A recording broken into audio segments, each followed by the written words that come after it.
अंज निंज परवती गणना लघुन ते चेत साम उदार चरिता नाम तो वसुदेव कुटुंबकम। नमस्कार दोस्तों, आप देख रहे हैं तेजमल का पन्ना। ये मेरा है, ये तेरा है। ऐसी गणना करने वाले लोग छोटी बुद्धि के होते हैं, छोटे विचार वाले होते हैं। और जो उदार चरित्र नाम होते हैं, जो सज्जन आदमी होते हैं, महान आदमी होते हैं, उनके लिए ये संसार ही एक कुटुंब के समान है। तो दोस्तों, मेरे चैनल को सब्सक्राइब कीजिए, चैनल को सब्सक्राइब करना न भूले दोस्तों। और मैं आज आपको सफलता के विषय में बताने जा रहा हूँ। सफलता का अर्थ क्या है सही मायने में, सफलता के अर्थ के बारे में समझिए। तो मैं इसके बारे में आपको बताने जा रहा हूँ, सफलता का अर्थ क्या होता है। दोस्तों, मित्रों, भाइयों, सफलता का अर्थ है पूर्ण सफलता, पूर्ण जीवन जीना। जब आप शांत, आनंदित व प्रसन्नचित होते हैं और वह करते हैं जिसे आप करना पसंद करते हैं, तो आप सफल हैं। सफलता का अर्थ है सफलता पूर्वक जीवन जीना, जिसमें किसी प्रकार का अभाव न हो, कोई परेशानी नहीं हो, कोई दिक्कत नहीं हो।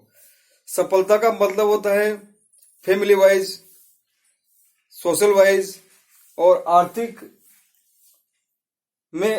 भी कोई समस्या नहीं हो, इसमें आपका पारिवारिक रिश्ते भी सही हो, सामाजिक रिश्ते भी सही हो, और आपके आर्थिक भी सही हो, और आपके देश के प्रति भी आपका ठीक हो, तो आप एक सफल आदमी हैं। सफल आदमी हमेशा आप सफल हो तो आपको जीवन शांत होना चाहिए। जिस तरह नदी में लहरें उठती है ना, तो आपका प्रतिबिंब दिखता नहीं है।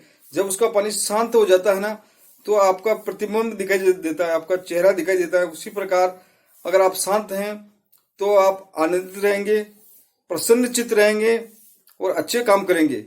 और आपके मन में अशांति है, जिस प्रकार नदी या तालाब में लहरें बनती है, तो आपका प्रतिबिंब नहीं दिखता है।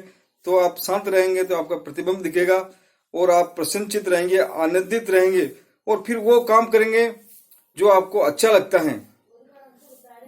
ये सफलता की निशानी है दोस्तों। एक सफल व्यक्ति मतलबी नहीं होता है। नंबर 2 है, एक सफल व्यक्ति मतलबी नहीं होता है। सबसे मोस्ट इंपोर्टेंट बात है कि मतलब नहीं होता है। उसकी मुख्य इच्छा मानवता की सेवा करना होता है। उसकी मुख्य इच्छा जो होती है ना, मानवता की सेवा करना होता है। उसकी मुख्य इच्छा मानवता की सेवा करना होता है। बिना मानसिक शांति के कोई सच्ची सफलता नहीं प्राप्त कर सकता। जब तक बिना मानसिक शांति के कोई सच्ची सफलता प्राप्त नहीं कर सकता। जब तक आपके मानसिक शांति नहीं है ना, तब तक आप शांत नहीं कर सकता। बिना मानसिक शांति के कोई भी सच्ची सफलता प्राप्त नहीं कर सकता। एक सफल व्यक्ति के पास ज्यादा मनोवैज्ञानिक और आध्यात्मिक समझदारी होती है। एक सफल व्यक्ति के पास मनोवैज्ञानिक और आध्यात्मिक समझदारी होती है और समझदार होता है दोस्तों। तो आप सफलता के ये मायने रखते हैं। नंबर 5 है, जिस नजर से आप दुनिया देखेंगे, आपको उसी प्रकार दुनिया नजर आएगी। आप जिस प्रकार का चश्मा लगाएंगे, आपको दुनिया उसी प्रकार की नजर आएगी। जिस तरह का आप चश्मा लगाएंगे दोस्तों, उसी तरह की आपको दुनिया नजर आएगी। जैसे एक मोहनदास रामायण कथा वाच रहा था किसी गांव में, और वो लिख भी रहा था। तो जब ये कथा सुना था, वो लिख रहा था, तब हनुमान जी को पता चला कि कोई आज कलयुग में मेरे प्रभु की कथा का वाचन कर रहा है और लिख रहा है। तो हनुमान जी उसकी कथा सुनने आ जाते हैं कंबल उम्बल लेकर। जब वो कथा सुनाता है तो हनुमान जी को बड़ा आनंद प्राप्त होता है, रस प्राप्त होता है, और वही स्मृतियां दौड़ती है हनुमान जी के। वही राम, वही लक्ष्मण, वही सीता, वही शत्रुघ्न, बड़े आनंदित होते हैं। रोज कंबल उम्बल लेके आते और कथा सुनते। एक दिन कथा सुना रहा था मोहनदास।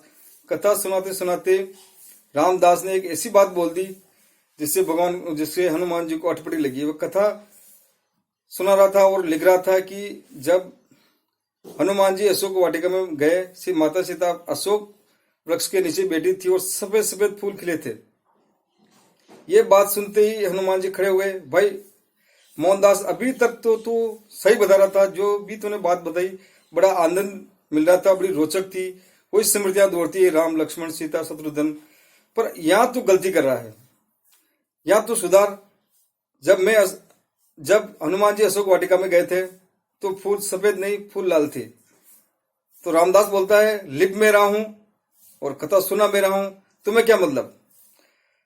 अरे तेरे को क्या पता, गया तो मैं था। बोले तुम कौन हो तेरे को? तो वो रामदास बोलता है कथा मैं सुना रहा हूं, तुम सुनो, सुनना है तो सुनो, निकल जाओ ऐसे। तो हनुमान जी बोले अरे भाई मैं ही तो गया था, मैं ही हूं हनुमान, मैं ही हूं हनुमान। उसके बाद रामदास ने बोला नहीं नहीं मैं तो ये लिखूंगा फूल सफेद है। दोनों में विवाद पैदा हुआ, दोनों ने अब इसका फैसला कौन करे।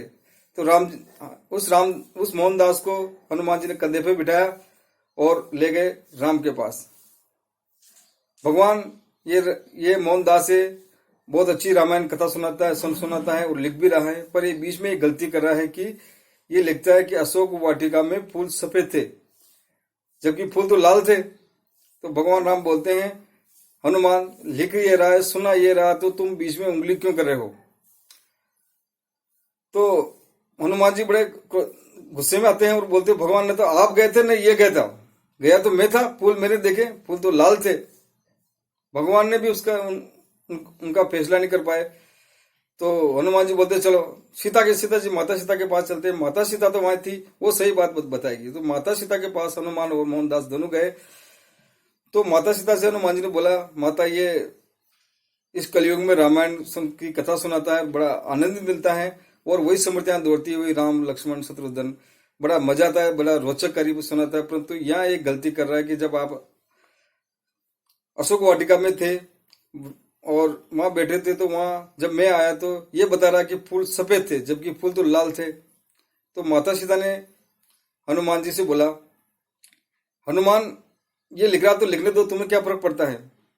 बोले नहीं नहीं इसे जनता में गलत मैसेज जाएगा। तो माता सीता बोली सुनो हनुमान ये लिख रहा है तो सही लिख रहा है, फूल तो सफेद ही थे। उस समय तुम वहां आए, तुम्हारी स्वामी की पत्नी को कोई हर के लेकर, आपकी आंखों में गुस्सा था, गुस्से से आपकी आंखें लाल थी, आपको विध्वंस करने की मन में थी, आपकी गुस्से में आंखें लाल थी, इसलिए आपको फूल नजर आए, फूल तो सफेद ही थे। हनुमान जी को माता सीता बोलती है कि हनुमान फूल तो सफेद ही थे। ये मोहनदास जो लिख रहा है बिल्कुल सही लिख रहा है दोस्तों। तो आप जिस नजर से दुनिया को देखोगे उसी नजरे से आपको दुनिया देखेगी। जिस प्रकार आप चश्मा लगाओगे उसी प्रकार दुनिया देखेगी। मित्रों ज्यादा से ज्यादा मेरे चैनल को लाइक करें, शेयर करें। धन्यवाद। जय हिंद मित्रों।